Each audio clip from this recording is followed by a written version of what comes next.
Hello everyone. कोई शक या सवाल या मन में कोई ख्याल अगर है तो टेस्ला टीचिंग्स है ना।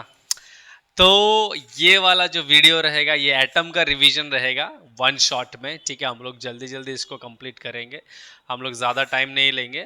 मैंने जितने भी वन शॉट मतलब मैं आप लोग को देना चाह रहा हूँ तो ऑलमोस्ट हाफ एन आवर और 40-50 मिनट्स के अंदर ही मैं फिनिश कर रहा हूँ, ताकि जल्दी जल्दी आपका क्या हो जाए, कंप्लीट हो जाए। ओके, तो इसी के साथ विल स्टार्ट। हम लोग कोई टाइम वेस्ट नहीं करेंगे and then will start with this topic that is atoms. ठीक है, तो एटम्स में सबसे पहले आता है कि आपका एटॉमिक स्ट्रक्चर्स की एटॉमिक स्ट्रक्चर्स कैसे कैसे थे, है ना।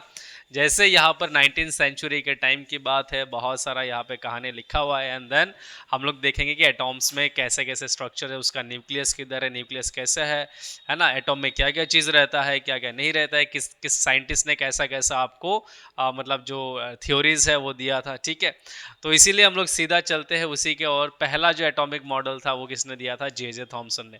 आप कोई बोलेगा कि सर डेल्टन भी तो था। अब डेल्टन वगैरह का जो कहानी है वो बहुत इनिशियल स्टेज का था, तो उसको हम लोग को यहाँ पे नहीं लेना है, आपके बुक में जो है वही करना है। ठीक है, तो जे जे थॉमसन का एटॉमिक मॉडल जो था यही पहला एटॉमिक मॉडल हम लोग पकड़ के चलेंगे।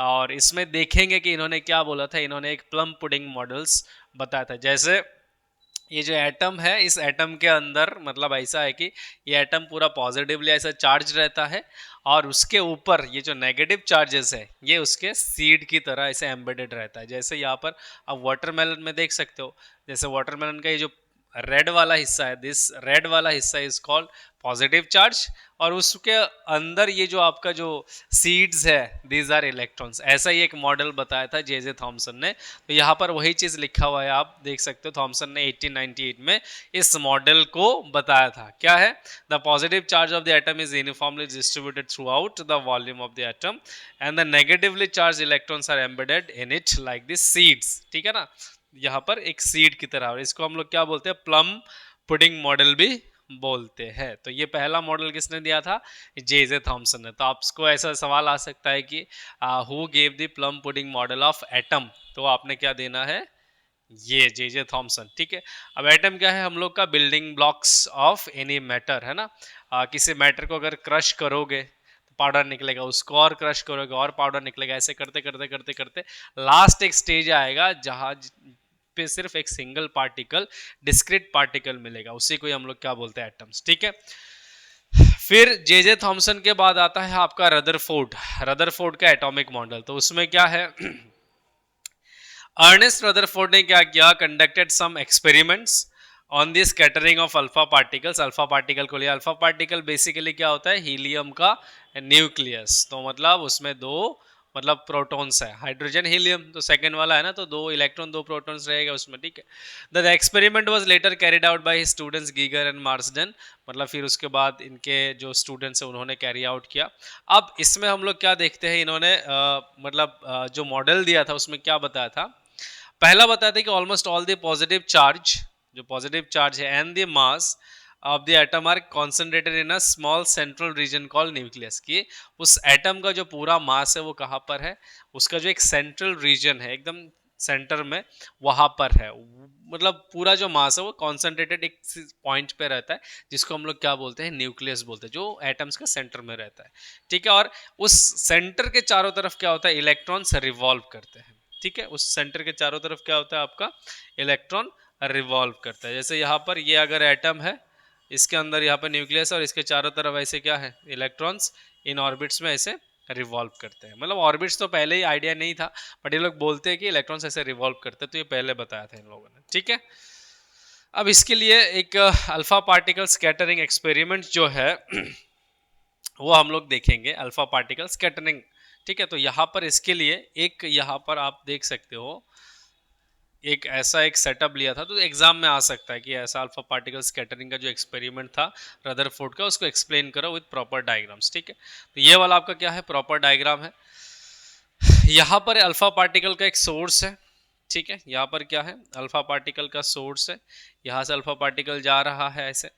यहाँ पर थिन गोल्ड फॉइल रखा है, इधर इधर क्या है आपका गोल्ड फॉइल है, और अल्फा पार्टिकल इधर से गया, और यहाँ पर क्या है, एक स्क्रीन है, जिंक सल्फेट का एक स्क्रीन है, जहां पर आप क्या करोगे, इधर एक डिटेक्टर माइक्रोस्कोप है जो कि क्या करेगा, इस अल्फा पार्टिकल को डिटेक्ट करेगा। मतलब ये अगर ऐसा टेढ़ा जा रहा है, कहीं पर भी जा रहा है, ठीक है, तो यहाँ पर स्मॉल स्कैटरिंग एंगल ऑफ सम, मतलब अल्फा पार्टिकल, उसके लिए अगर वो सीधा सीधा जा रहा है, अगर ऐसे जा रहा है तो उसका एंगल क्या है, लार्ज है, ठीक है, large angle of some scattering, large angle scattering of some alpha particle, ऐसा भी है, ठीक है। और कुछ अगर ऐसे उल्टा आ गया तो ये बैकवर्ड क्या है आपका स्कैटरिंग एंगल, ये बहुत कम होता है, ठीक है।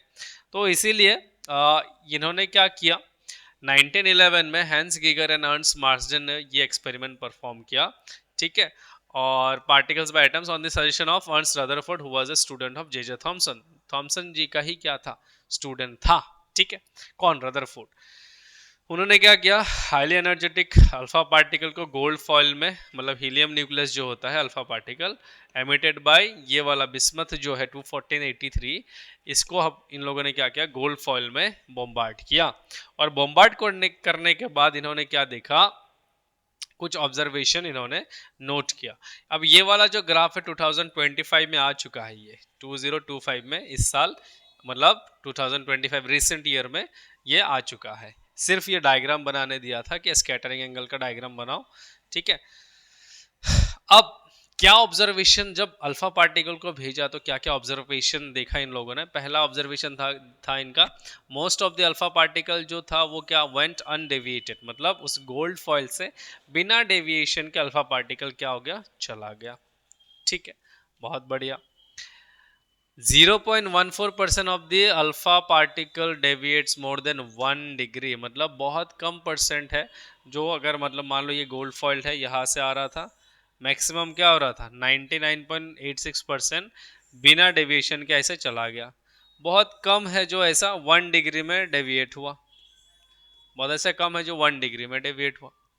1 in 10⁶ alpha particle deviate about 180 degree, मतलब 10⁶ अल्फा पार्टिकल में से सिर्फ एक अल्फा पार्टिकल क्या हुआ, ऐसे रिटर्न आया, ठीक है।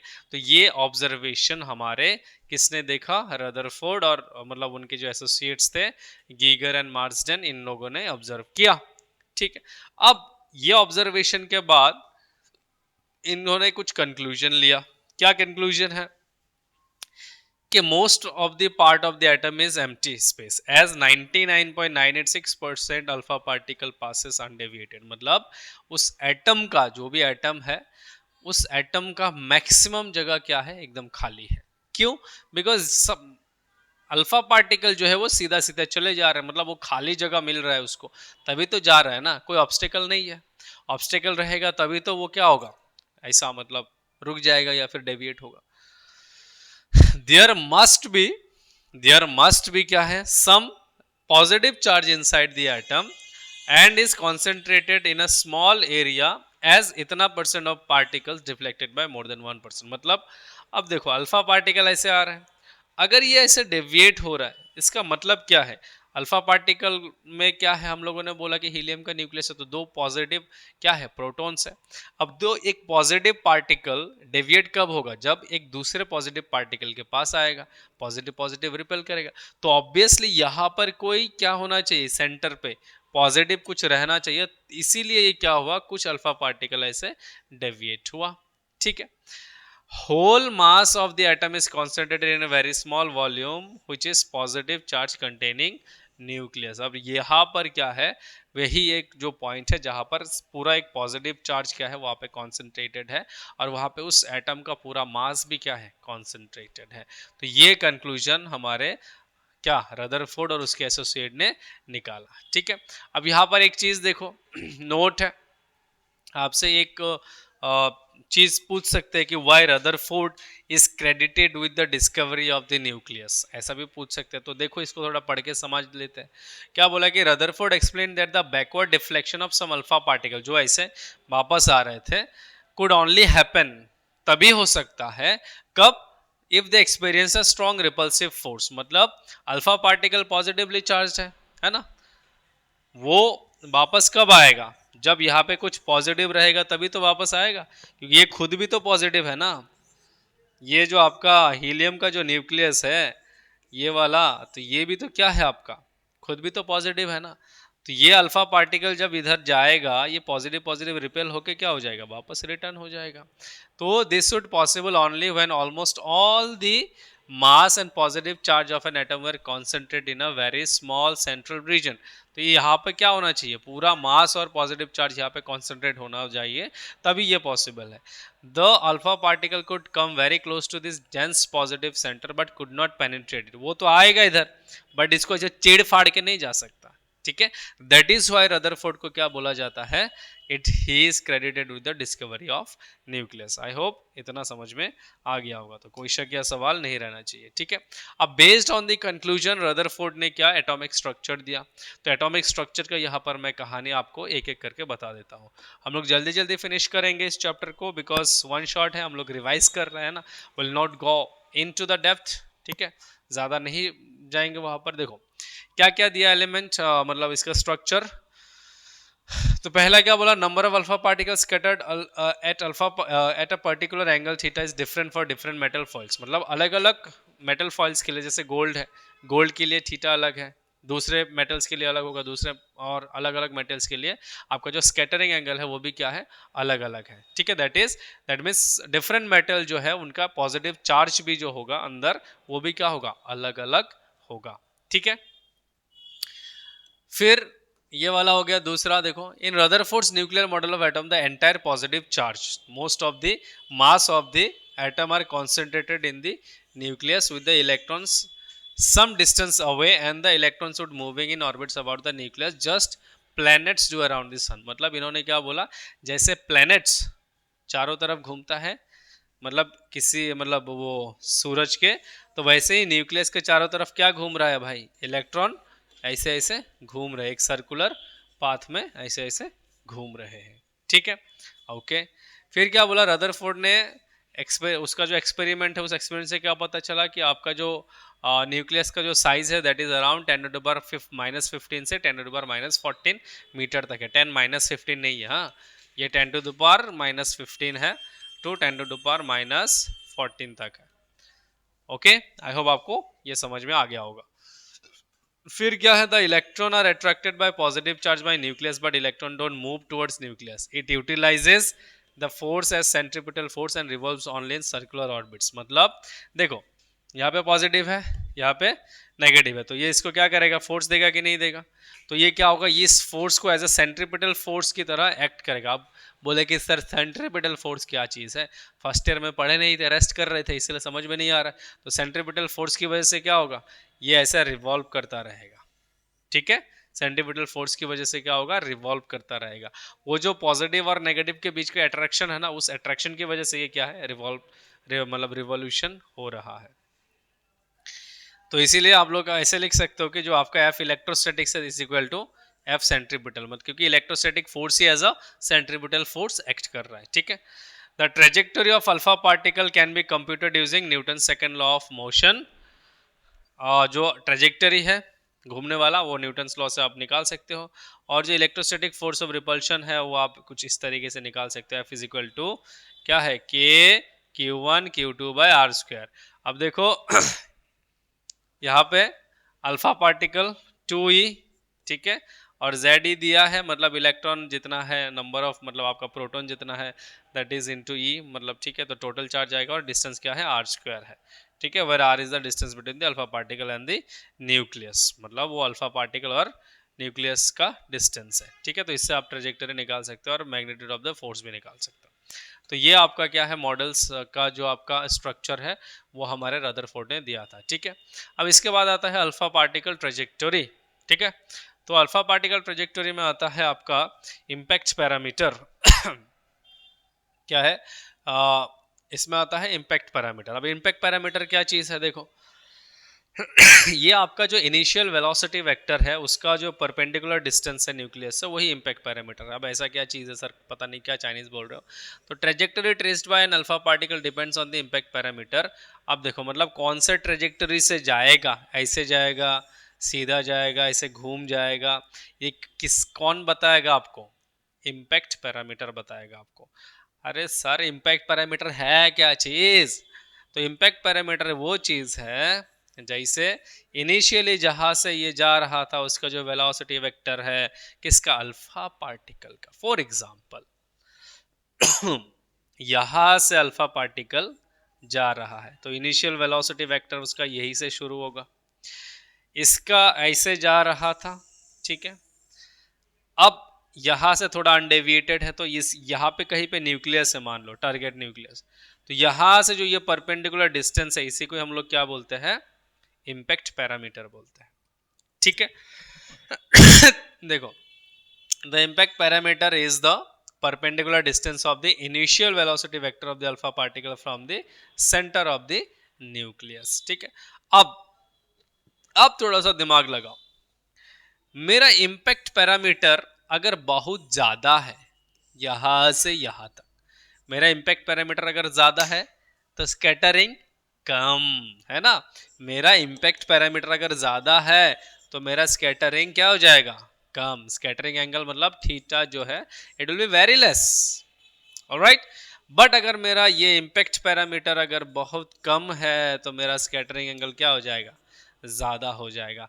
होगा कि नहीं होगा, बिकॉज अगर मैं यहां से जा रहा हूं, मेरा इनिशियल वेलोसिटी वेक्टर ये है, तो ये देखो न्यूक्लियस से ऐसे चला गया, तो मेरा क्या है, इम्पैक्ट पैरामीटर जितना कम होगा स्कैटरिंग एंगल उतना ही ज्यादा होगा। तो देखो, an alpha particle close to the nucleus, small impact parameter suffers a large scattering, small impact parameter large scattering feel करता है। For head on collision the impact parameter is minimum alpha particle, मतलब जो यहाँ पर है वो सीधा सीधा इधर ही आ जाएगा, तो यहाँ पर अल्फा जो इम्पैक्ट पैरामीटर है एकदम मिनिमम है। For large impact parameter alpha particle क्या होगा, गोज नियरली अनडेविएटेड एंड वो थीटा ऑलमोस्ट जीरो होता है, जैसे यहाँ पर ऑलमोस्ट क्या है आपका जीरो है। तो इसको निकालने के लिए एक फॉर्मूला है, b is equal to Z e square cot theta by 2 4 pi epsilon naught के ई के, जहाँ पर ई क्या है आपका काइनेटिक एनर्जी, इसको डेरिवेशन नहीं चाहिए भाई, ऐसे ही बस याद कर लेना, आपके बुक में भी ये वाला इक्वेशन नहीं है, ठीक है। तो फिर सर आप क्यों दे रहे हो भाई, मेरी मर्जी है ना, नदी को बोलू नाला, बिना चाबी खोलो ताला, मेरी मर्जी भाई, है ना। तो आता है उसके बाद आता है डिस्टेंस ऑफ क्लोजेस्ट अप्रोच, ठीक है। डिस्टेंस ऑफ क्लोजेस्ट अप्रोच क्या है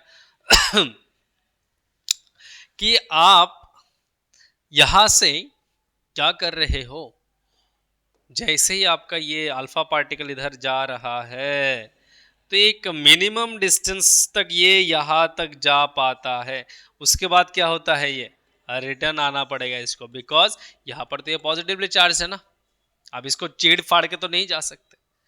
तो अगर हेड ऑन कोलिजन है तो आप एक क्या कर सकते हो, मिनिमम डिस्टेंस तक जा सकते हो, ऐसा नहीं कि इधर तक नहीं जा सकते, जा सकते हो। तो वो जो मिनिमम डिस्टेंस है, ये जो है यहां से यहां तक का जो डिस्टेंस है, इसी को हम लोग क्या बोलते हैं, डिस्टेंस ऑफ क्लोजेस्ट अप्रोच, ठीक है।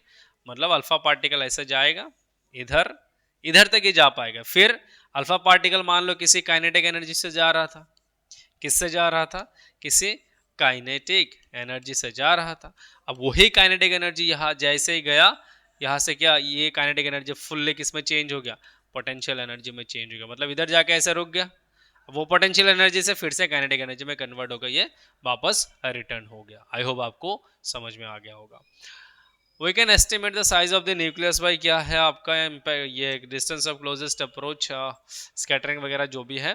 The particle which goes straight head on collision towards the nucleus reaches closest to the nucleus, एकदम क्लोज हो जाता है, ठीक है।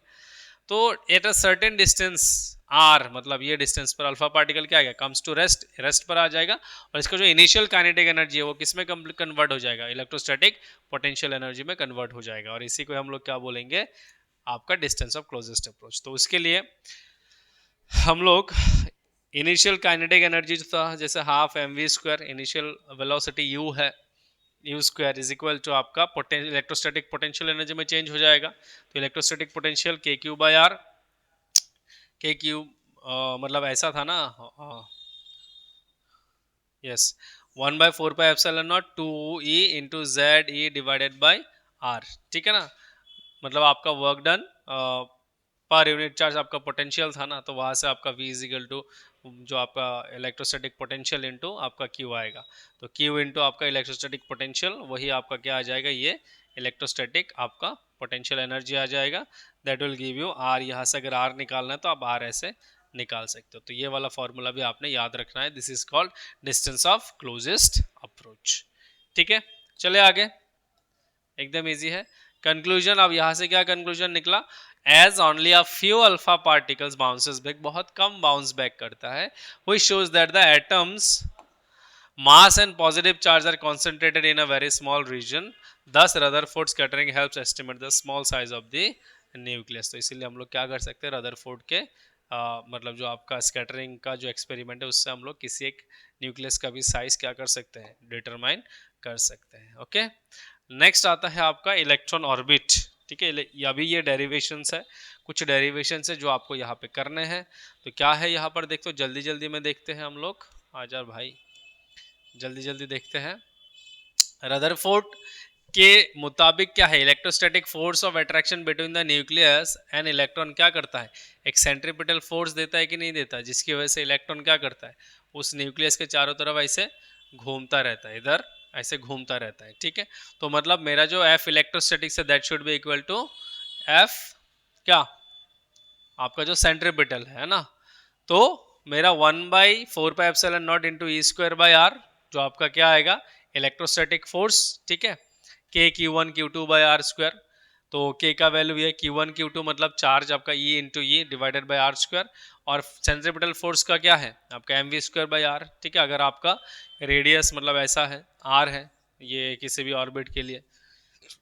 ठीक है, अब the relation between the orbit radius and the electron velocity अगर मैं बात करूं, तो यहां से अगर मैं r इस तरफ लेके जाऊं, मतलब ये r और एक r कैंसिल हो जाएगा, ये r कैंसिल हो जाएगा, तो यहाँ पे r बचेगा कि नहीं बचेगा, तो यहाँ से अगर r मैं निकालना चाहूंगा तो r मेरा क्या आ जाएगा, ई स्क्वायर बाय 4πε0 mv स्क्वायर, मतलब r को इधर ले लो तो mv स्क्वायर क्या आएगा, नीचे आ जाएगा, इधर इधर आ जाएगा ना, आर स्क्वायर इधर आ जाएगा, मतलब आर इधर आ जाएगा, तो क्या बनेगा, ई स्क्वायर बाय 4πε0 mv स्क्वायर। तो इसको मान लो इक्वेशन 1। अगर मैं kinetic energy of the hydrogen atom की बात करूँ, हाइड्रोजन एटम की, तो ये आ जाएगा हाफ mv स्क्वायर। ठीक है, काइनेटिक एनर्जी। तो इसके बाद आएगा आपका, जल्दी जल्दी देख लो, इसके बाद क्या आएगा, as from equation 1 mv square is equal to, यहाँ से mv स्क्वायर क्या आएगा, ये आर कैंसिल हो जाएगा, आर इधर चला जाएगा, है ना, ई स्क्वायर बाय 4πε0 आर है ये वाला, ये अगर मैं इक्वेशन 1 की बात करूं, यहां से आपको अगर mv स्क्वायर निकालना है, mv स्क्वायर निकालना है, तो क्या आ जाएगा, mv स्क्वायर उधर चला जाएगा और इधर रह जाएगा ई स्क्वायर बाय 4πε0 आर, ऐसा ही रह जाएगा कि नहीं रह जाएगा। अब ये mv स्क्वायर की जगह अब क्या करो, इधर बिठा दो, तो काइनेटिक एनर्जी क्या बन जाएगा, काइनेटिक एनर्जी नीचे 2 इसके साथ मल्टीप्लाई हो जाएगा, तो ई स्क्वायर बाय 8πε0 आर आएगा कि नहीं आएगा, आई होप समझ में आ गया होगा, आ जाएगा। तो यही चीज यहाँ पे लिखा है, ई स्क्वायर बाई 8πε0 आर। ठीक है, सिमिलरली पोटेंशियल एनर्जी क्या होता है, के क्यू, मतलब आपका ऐसा इलेक्ट्रोस्टैटिक पोटेंशियल एनर्जी जो होता है आपका Q इंटू वी होता है ना, Q इंटू वी, वी क्या होता है, के क्यू बाई आर, वी होता है आपका के क्यू बाई आर इंटू आपका Q, मतलब ये Q इंटू वी होता है आपका, तो ये Q मतलब चार्ज आपका E, और इसका आपका एक E, तो E स्क्वायर आ गया, और इधर K होता है आपका 1/4πε0 और नीचे R आ गया, तो वही चीज यहाँ पर लिख दिया हम लोगों ने, minus e square by 4πε0 r. आपने अगर सेकंड चैप्टर पढ़ा है तो ये अच्छे से समझ में आ जाएगा। ठीक है, total energy of the hydrogen atom फिर क्या हो जाएगा, आपके पास काइनेटिक एनर्जी आ गया, आपके पास पोटेंशियल एनर्जी आ गया, तो दोनों को क्या कर दो, ऐड कर दो, तो दोनों को ऐड करोगे तो कितना आएगा, यहाँ पर देखो, आप खुद ही देख लो कितना आएगा, minus e square by minus e square by 8πε0 r आएगा कि नहीं आएगा। देखो यहाँ पर आप ये कर सकते हो ना, ई स्क्वायर बाय 4πε0 आर कॉमन ले लो, तो 1/8 माइनस 1/4 आएगा, तो 8 और 4 का एलसीएम लोगे तो आप 1/8 ऐसा ही आएगा, तो इसको जब मल्टीप्लाई करोगे तो ये माइनस आएगा। तो ये जो नेगेटिव साइन है ये पूछते हैं, एक तो हाइड्रोजन एटम का टोटल एनर्जी पूछते हैं, और पूछते हैं कि ये नेगेटिव साइन का मतलब क्या है। इस नेगेटिव साइन का मतलब है कि आपका जो इलेक्ट्रॉन है that is bound to the nucleus, मतलब the total energy of the electron is negative, this implies the fact that electron is bound to the nucleus. तो आपसे ये सवाल आता है कि what is the significance of this negative sign. तो I hope आपको समझ में आ गया होगा, तो कोई शक या सवाल नहीं होना चाहिए। अब हमारे लिमिटेशन है रदरफोर्ड के भाई साहब का, इन्होंने तो दे दिया था, बहुत अच्छा मॉडल है, ठीक है, ऐसा नहीं कि अच्छा मॉडल नहीं है, बहुत अच्छा मॉडल था इनका, बट इसमें भी क्या है, कुछ लिमिटेशंस है। क्या लिमिटेशंस है? जब इलेक्ट्रॉन मतलब या फिर कोई चार्ज पार्टिकल एक्सिलरेट करता है तो वो क्या करता है, एनर्जी रेडिएट करता है। अब इलेक्ट्रॉन जैसे रिवॉल्व कर रहा था, तो रिवॉल्व जब कर रहा था यूनिफॉर्म सर्कुलर मोशन में, तो उसका एक्सेलरेशन हो रहा है, ठीक है, वेलोसिटी चेंज हो रहा है, डायरेक्शन चेंज हो रहा है, तो जब एक्सेलरेट कर रहा है तो वो एनर्जी लूज करेगा।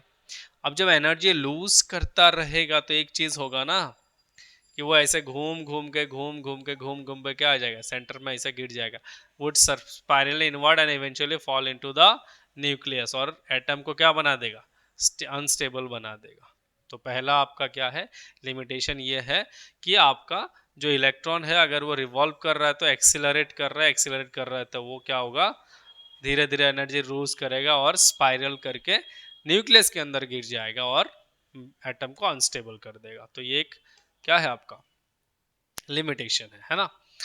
इसी के साथ रदरफोर्ड ने क्या suggested that electrons could have any energy, electrons के पास कुछ भी एनर्जी हो सकता है, leading to a continuous spectrum, मतलब एक स्पेक्ट्रम जो आता है वो क्या है, कंटिन्यूअस बोला इन्होंने, ठीक है।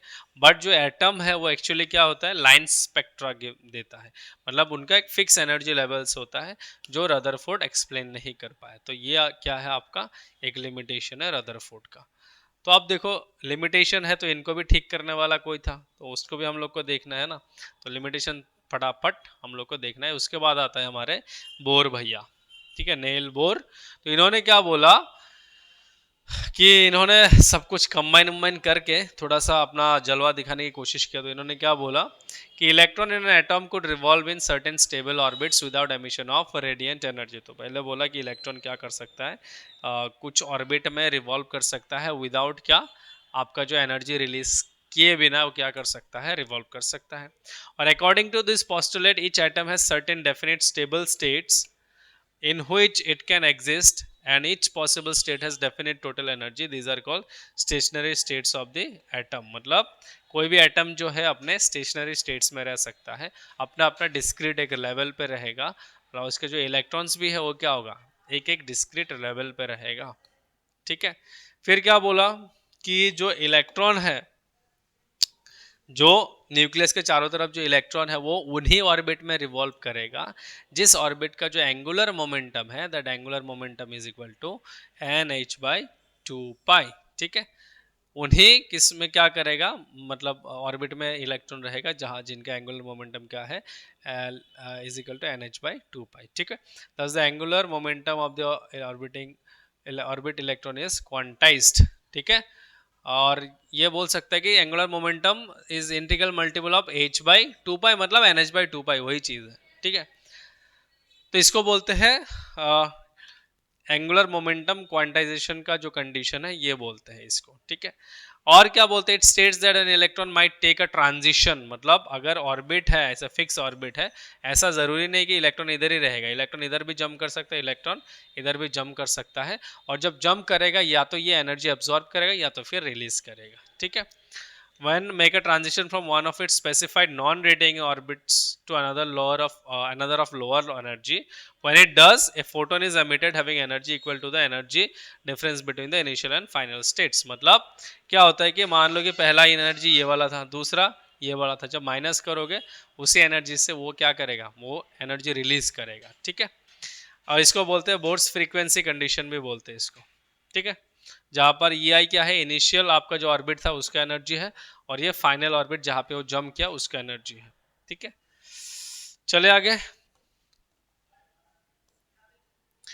अब फिर से कुछ डेरिवेशंस है, ये है आपका कैलकुलेशन ऑफ बोर्स ऑर्बिट, मतलब हम लोग जो बोर का ऑर्बिट है उसका हम लोग कैलकुलेशन करेंगे, बहुत इजी है, हम लोग फटक फटक से देखेंगे इधर, ठीक है। कैलकुलेशन अगर आपको करना है तो पॉज करके इसको नोट भी कर सकते हो। तो बोर क्वांटाइजेशन कंडीशन से क्या है, जो आपका एंगुलर मोमेंटम है that should be equal to n h by two पाई।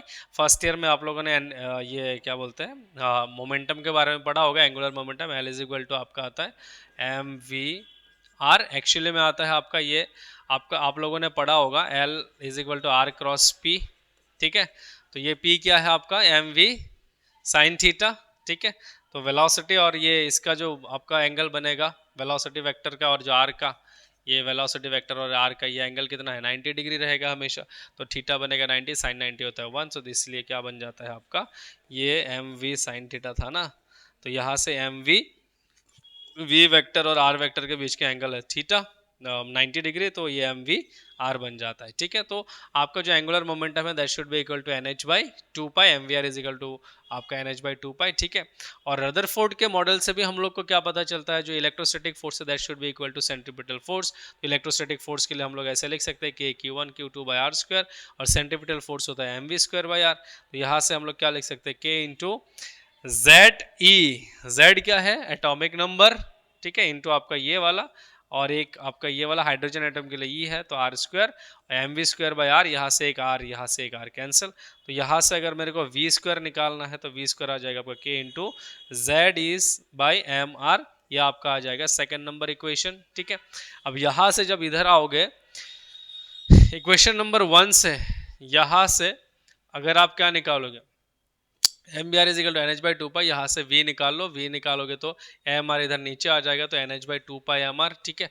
अब v स्क्वायर, ये v स्क्वायर क्या है एन एच बाई मतलब इसका अगर मैं स्क्वायर करूंगा तो क्या आएगा n h by two pi m r का होल स्क्वायर, तो बनेगा इसका स्क्वायर और 4 pi square m square r square बनेगा। तो देखो v स्क्वायर ये भी है, v स्क्वायर ये भी है, तो दोनों क्या हो जाएगा बराबर। तो दोनों जब बराबर होगा 2 और 3 अगर बराबर करेंगे तो यहाँ पर ये m और m कैंसिल, r और r एक कैंसिल, तो यहाँ से हम लोग को क्या मिलेगा, फिर नेक्स्ट इक्वेशन मिलेगा, हम लोग को बोर्स रेडियस निकालना है। तो ये कुछ इक्वेशन इस तरीके से बनेगा k Z e square 4 pi square m r is equal to n square h. तो यहाँ से अगर मैं r निकालूंगा तो n square h square by k Z e square 4 pi square m, ठीक है। अब यहाँ पर ये जो k का वैल्यू है 1 बाई 4 पाई एप्सिलॉन नॉट उसको बिठा दो, तो उसको बिठाओगे तो 4 पाई एप्सिलॉन नॉट ऊपर चला जाएगा, और इसी इक्वेशन को हम लोग थोड़ा सा सजा के लिखेंगे तो कुछ इस तरीके से हम लोग लिख सकते हैं कि हम लोगों ने क्या किया, ये एन स्क्वायर और m को अलग लिखा, ठीक है, ब्रैकेट करके h डिवाइडेड बाय आपका 2 पाई करके स्क्वायर लिखा तो h स्क्वायर बाय 4 पाई आ जाएगा ये, और 4 pi epsilon naught by Z e square. अब जेड क्यों गायब है, because Z is equal to 1 for hydrogen atom, ठीक है। तो मतलब इनिशियल जो एटम है हाइड्रोजन वही लिया हम लोगों ने, क्योंकि आपका जो बोर है, बोर ने यही लिया था भाई हाइड्रोजन एटम, क्योंकि लिमिटेशन में देखेंगे ये चीज़। This is the expression for radius of nth possible orbit. और अगर मान लो कि n 1 है तो ये क्या बन जाएगा h 4 pi h square 4 pi epsilon naught by 4 pi m e square, ये बनेगा, ठीक है। और यहाँ से एक चीज देख सकते हो, आपका जो r है that is proportional to n square, मतलब आपका r जो है दैट इज आपका जो रेडियस है वो क्या है ऑर्बिट के स्क्वायर के प्रोपोर्शनल है, जो हम लोगों ने के शेल वगैरह का जो हम लोगों ने कॉन्सेप्ट देखा था क्लास 9 में ही देखा था, है ना। तो वो चीज़ है r proportional to n square. तो आई होप आपको समझ में आ गया होगा। नेक्स्ट आता है calculation of velocity of an electron in Bohr's orbit. Calculation of velocity in electron in Bohr's orbit. Bohr's orbit में जो इलेक्ट्रॉन का वेलोसिटी है उसको हम लोग को अगर निकालना है तो हम लोग कैसे निकालेंगे, ठीक है भाई। फिर से हम लोग क्या करेंगे, यहाँ पे बोर्स क्वांटाइजेशन कंडीशन देखते हैं, m v r is equal to n h by two pi, ठीक है, v is equal to n h by two pi m r, because m r को इधर ले लो, वेलोसिटी इधर आ गया, ठीक है। Putting the value of radius r, r का वैल्यू लेना है from the expression of Bohr's orbit. Bohr's orbit से जो हम लोग को आर मिला है, बोर्स ऑर्बिट हम लोगों ने अभी देखा था ना, तो उस आर का वैल्यू जब हम लोग पुट करेंगे v इस इक्वेशन में यहाँ पर, तो ये कुछ इस तरीके से मिलेगा n h by two pi m, r का वैल्यू क्या था n square by m h by two pi square 4 pi epsilon naught, और ये z था कि नहीं था।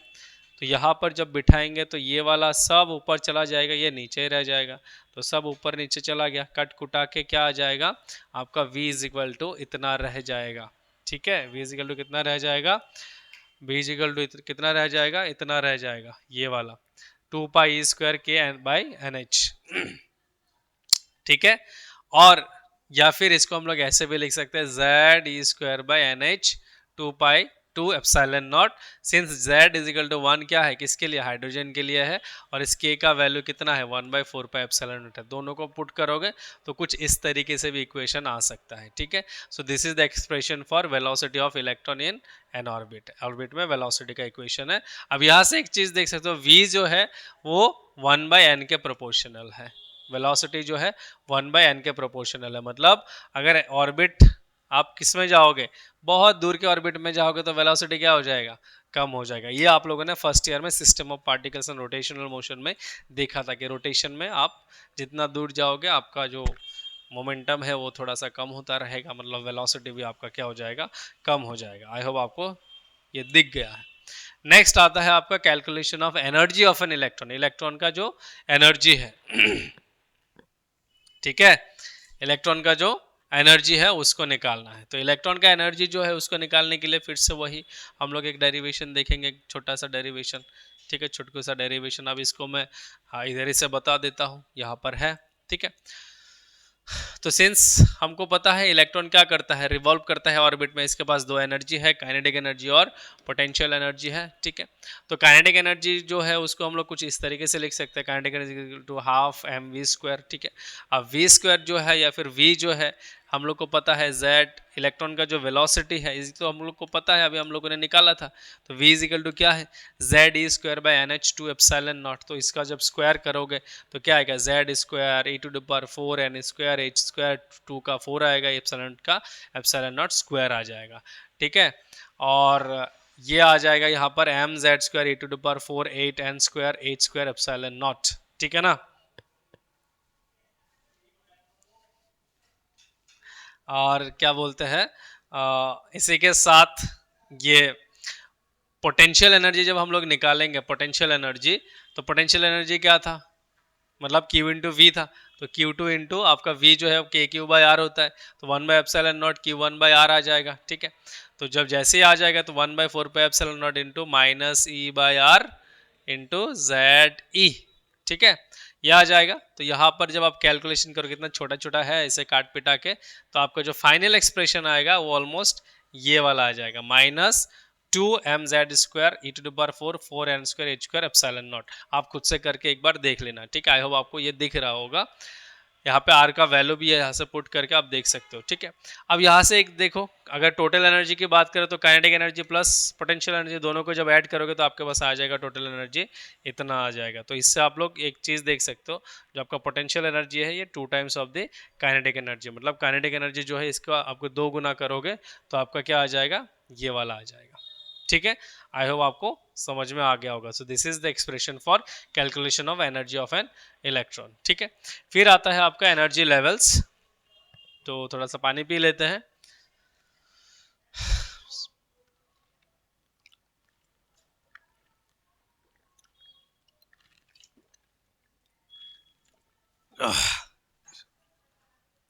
फिर आता है क्या, एनर्जी लेवल्स, क्योंकि यहाँ पर देख सकते हो हमारा जो एटम है इसमें एनर्जी स्टेट्स रहता है, ठीक है। मतलब जो एटॉमिक स्ट्रक्चर के हिसाब से, तो वही चीज़ के बारे में पढ़ेंगे। जो lowest state of the atom होता है उसको बोलते हैं ground state, is that of the lowest energy with the electron revolving in the orbit of the smallest radius, मतलब जो इलेक्ट्रॉन एकदम स्मॉलेस्ट उसमें रिवॉल्व कर रहा है वो ग्राउंड स्टेट में होता है, एकदम लोएस्ट स्टेट में, ठीक है। और radius the board radius, radius जो आर नॉट में वो रहता है, ठीक है। The energy of this state is 13.6 electron volt, मतलब, और जो लोएस्ट ऑर्बिट का जो आपका क्या है एनर्जी है वो कितना होता है 13.6 इलेक्ट्रॉन वोल्ट। अब यहाँ पर एक फॉर्मूला है E n is equal to minus 13.6 by n square e V, तो इससे निकल सकता है, हम लोग इससे से निकालते हैं, ठीक है। जैसे एन का वैल्यू जैसे जैसे आएगा, जैसे एन का वैल्यू जैसे 2 करोगे तो 4 आ जाएगा, 4 क्या जाएगा इसमें 3.40 टाइम जाएगा, तो एन इज इक्वल टू 2, जो सेकेंड वाला ऑर्बिट है उसका जो एनर्जी आएगा वो कितना आएगा माइनस 3.40, ठीक है। The minimum energy required to free electron from the ground state of an atom is इतना, मतलब अगर आपको ग्राउंड स्टेट से इलेक्ट्रॉन को निकालना है तो मेरे को इतना एनर्जी देना पड़ेगा, माइनस 13.6 इलेक्ट्रॉन वोल्ट, और इसी को बोलते हैं आयनाइजेशन एनर्जी बोलते हैं, ठीक है। और फॉर हाइड्रोजन के लिए ये 13.6 है। फिर उसके बाद आता है n = 3 ऐसे, और ये वाले स्टेट्स को बोलते हैं हम लोग एक्साइटेड स्टेट्स, 2 3 4 5 जो भी है। उसके बाद फिर अनबाउंड आयनाइजेशन एटम्स की बात आती है, ठीक है। इसके बाद आता है आपका Bohr's model of hydrogen atom. तो बोर ने जो हाइड्रोजन का एटम का मॉडल दिया था उसके बारे में थोड़ा सा हम लोग यहाँ पे स्टडी कर लेते हैं, ठीक है। तो इन्होंने क्या बताया था कि रूम टेम्परेचर पे जो हाइड्रोजन एटम है are in ground state, room temperature पे ग्राउंड स्टेट में ही रहता है वो हाइड्रोजन का, ठीक है। When a hydrogen atom receive energy by process such as electron collision, the atom may acquire sufficient energy to raise the electron to higher energy states. The atom is said to be an excited state. मतलब अगर मैं क्या करूँ, electron को energy दे दूँ, electron को मैं किसी तरीके से एनर्जी दे दूँ तो ग्राउंड स्टेट से क्या हो जाएगा, वो हायर स्टेट में चला जाएगा और फिर वो क्या हो जाएगा, एक्साइटेड हो जाएगा, ठीक है। जैसे फॉर एग्जाम्पल यहाँ पे मैं n = 2 के लिए एनर्जी कितना है, -3.40। It means that energy required to excite an electron in hydrogen atom to first excited states, मतलब फर्स्ट एक्साइटेड स्टेट में लेने के लिए मैं क्या करूंगा, E2 - E1। E2 का वैल्यू कितना है, -3.40। E1 का वैल्यू कितना है, -13.6। तो प्लस करोगे तो कितना आएगा, 10.2 इलेक्ट्रॉन वोल्ट। मतलब मेरे को उधर और मतलब फर्स्ट में से सेकंड गया, सेकंड में से मतलब को एक्साइट करने के लिए मेरे को कितना चाहिए, 10.2 इलेक्ट्रॉन वोल्ट का एनर्जी चाहिए, ठीक है। यहाँ पे नोट क्या है देखो, from excited state the electron can fall back to a state of lower energy emitting a photon in the process. मतलब अगर आपका ये इलेक्ट्रॉन जो है वो क्या करेगा, हाई एनर्जी स्टेट से अगर लो एनर्जी स्टेट में जाएगा तो क्या करेगा, वो फोटोन रिलीज करेगा, मतलब लाइट रिलीज करेगा, लाइट, ठीक है। बट अगर क्या करेगा, minimum energy required to free electron, चलो ये तो हो गया। बट अगर वो क्या करेगा कि लो एनर्जी स्टेट से किसी हाई एनर्जी स्टेट्स में जब जाएगा वो एनर्जी को एब्जॉर्ब करेगा, हाई से लो रिलीज, लो से हाई एब्जॉर्ब, क्योंकि लो से हाई जाने के लिए उसको एनर्जी चाहिए ना, तो इसीलिए एनर्जी एब्जॉर्ब करेगा, ठीक है।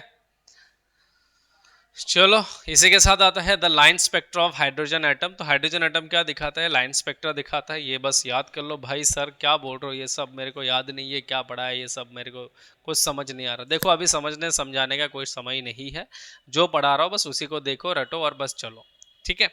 तो जैसे ही हम लोग line spectra of hydrogen atom में आते हैं तो यहाँ पर हम लोग को एक फॉर्मूला मिलता है ये वाला, क्योंकि आपका जो हाइड्रोजन एटम है ये क्या दिखाता है, एक लाइन स्पेक्ट्रा दिखाता है, जहाँ पे लाइंस की तरह स्पेक्ट्रम दिखता है आपको, ऐसे कंटिन्यूअस नहीं होता, लाइन की तरह होता है, ठीक है। तो इसीलिए जब हमको क्या करना है, ट्रांजिशन करना है इलेक्ट्रॉन का, हमको क्या करना है, इलेक्ट्रॉन का ट्रांजिशन करना है between two different energy levels. तो स्पेक्ट्रल लाइन का जो आपका वेवलेंथ है वो कैसे होता है, इस फॉर्मूले से हमको मिलता है 1/λ = RH × 1/NF² -1/Ni²। तो ये Ni क्या है, आपका इनिशियल जो ऑर्बिट था उसका, ये फाइनल ऑर्बिट जहाँ पे जंप किया है। RH होता है आपका राइटबर्ग्स कांस्टेंट, जिसका वैल्यू है 1.09678 × 10⁷ पर मीटर, और यहाँ से आपका उसका वेवलेंथ आ जाएगा। अब इस स्पेक्ट्रल सीरीज को हम लोग अलग अलग नाम देते हैं, ठीक है। इस स्पेक्ट्रल सीरीज को हम लोग क्या करते हैं, अलग अलग नाम देते हैं, और इसी को हम लोग क्या बोलते हैं, जैसे लाइमन सीरीज, या फिर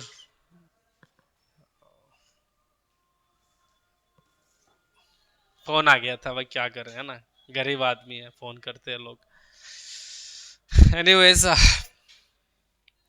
तो स्पेक्ट्रल सीरीज को हम लोग क्या करते हैं, अलग अलग नाम देते हैं। जैसे यहाँ पे डायग्राम में देख सकते हो, लाइमन है, बामर है, पाचन है, ब्रैकेट है, फंड है। आपको इसको बालमर नहीं बोलना है, ठीक है, इसको बामर ही बोलना है, ठीक है। क्या है कि कुछ स्टूडेंट बोलते हैं। हाँ, तो लाइमन सीरीज जो है इसको एकदम इजीली समझो, तुम्हारा इलेक्ट्रॉन कहीं पर भी है, मेरे को नहीं पता, बट वो अगर जंप करके फर्स्ट क्या ऑर्बिट में आ गया इधर, इलेक्ट्रॉन मेरे को पता नहीं, इन्फिनिटी वगैरह पता नहीं किधर है, मेरे को उससे कोई मतलब ही नहीं है, बट वो जंप करके कहाँ आ गया, इधर फर्स्ट स्टेट में आ गया। तो फर्स्ट स्टेट में जैसे आता है तो इसी को हम लोग बोलते हैं, ये लाइमन सीरीज में आता है।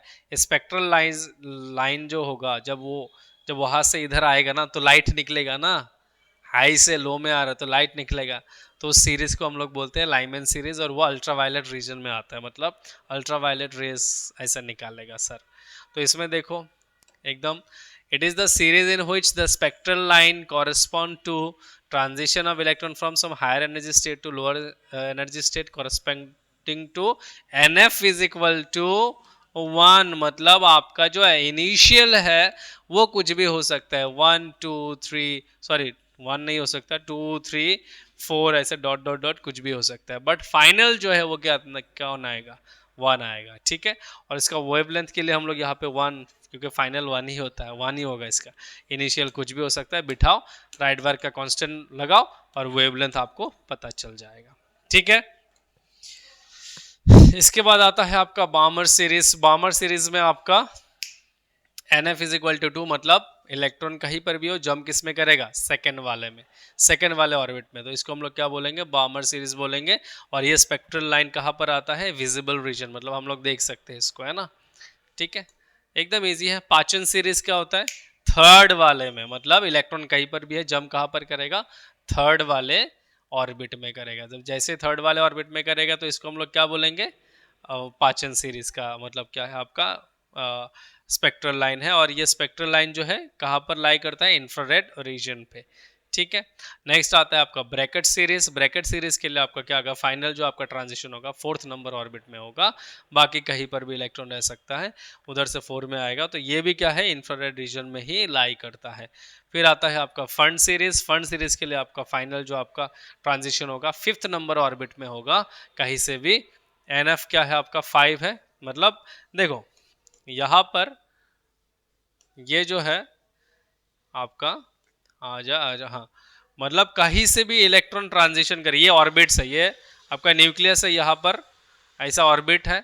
ऑर्बिट में इलेक्ट्रॉन कहीं से भी, यहाँ से भी, यहाँ से भी, कहीं दूर से भी क्या कर सकते हैं, ट्रांजिशन करके पहले में आ सकता है, दूसरे में, तीसरे में, चौथे में, पांचवे में।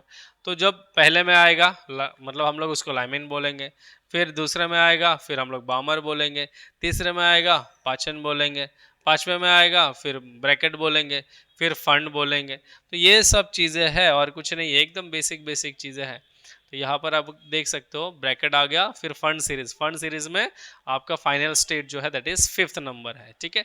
ये भी इंफ्रारेड रीजन में ही होता है, ठीक है।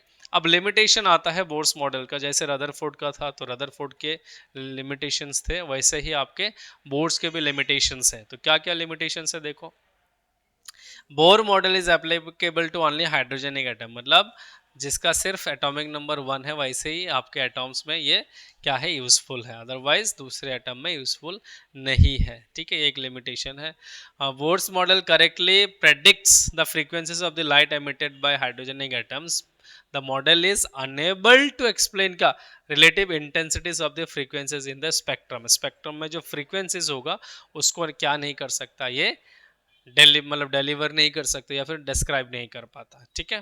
फिर it does not explain the splitting of spectral line. Spectral line split हो जाता है, जिसको हम लोग जिसका मैग्नेटिक फील्ड की वजह से जीमन इफेक्ट और इन इलेक्ट्रिक फील्ड की वजह से स्टार्क इफेक्ट होता है, तो इन दोनों को क्या नहीं कर पाता, एक्सप्लेन नहीं कर पाता। तो ये भी एक लिमिटेशन है। तो तीनों लिमिटेशन आप लिख सकते हो, कोई प्रॉब्लम नहीं है, ठीक है। फिर आता है आपका de Broglie's explanation of Bohr's second postulates. Bohr's second postulate क्या था कि इलेक्ट्रॉन का जो ऑर्बिट है, इलेक्ट्रॉन उसी ऑर्बिट में रिवॉल्व कर सकता है जहां पर क्या है, जिस ऑर्बिट का एंगुलर मोमेंटम NH/2 है, ठीक है। तो इसके लिए आपको जानना जरूरी है, मतलब आपका जो स्ट्रिंग है, स्टैंडिंग वेव्स जो फर्स्ट ईयर में पढ़ा था उसका एक कॉन्सेप्ट, ठीक है। अब स्टैंडिंग वेव्स क्या था कि वहां पे जब वेव ट्रेवल करेगा दो बाउंड्री, फिक्स बाउंड्री के बीच में, तो वेव क्या होगा, रिफ्लेक्ट होगा, और तब तक रिफ्लेक्ट होता रहेगा जब तक कि पूरा एकदम फिक्स ना हो जाए, मतलब एक ही एक नोड एंटी नोड क्रिएट होता रहेगा, वहीं पे क्या होगा, फ्लक्चुएट होता रहेगा, ठीक है। तो वही चीज यहाँ पर भी है। तो देखो, similar to a string only those wave associated with an electron revolving around a circular path survives which fit perfectly around the circular path. मतलब यहाँ पर भी क्या होगा कि जैसे जैसे ये वेव्स क्रिएट होगा, मतलब यहाँ पर, एक्सक्यूज मी, सॉरी, क्या कि गिर गया था, गरीब आदमी है, पकड़ भी नहीं पाते।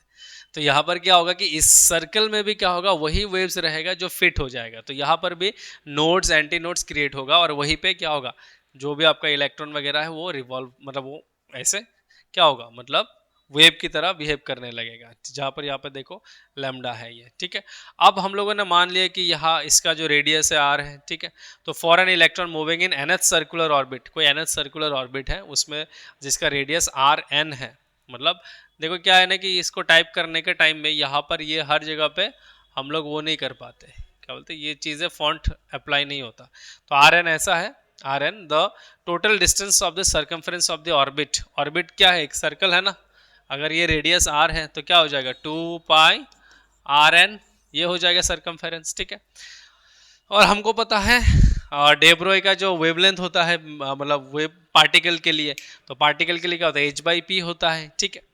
और 2 पाई आर एन जो है हम लोग का, जो मतलब ये बोर ने जो सेकंड पोस्टुलेट दिया था वो क्या है, एन एच बाई, मतलब आपका ये 2 पाई आर एन जो होगा that should be equal to n h by m v, मतलब जो आपका एच बाई पी है ना, इस पी को हम लोग क्या लिखेंगे, 2 एम वी लिखेंगे ना, है ना, nth वाला ऑर्बिट था तो इसीलिए, और since p is equal to क्या है आपका, ये एम वी एन नहीं, ये आपका क्या है एम वी एन ऐसा है, ठीक है। तो यहाँ पर जब बिठाओगे तो कितना आएगा, n h divided by m v n, ठीक है, nth ऑर्बिट के लिए।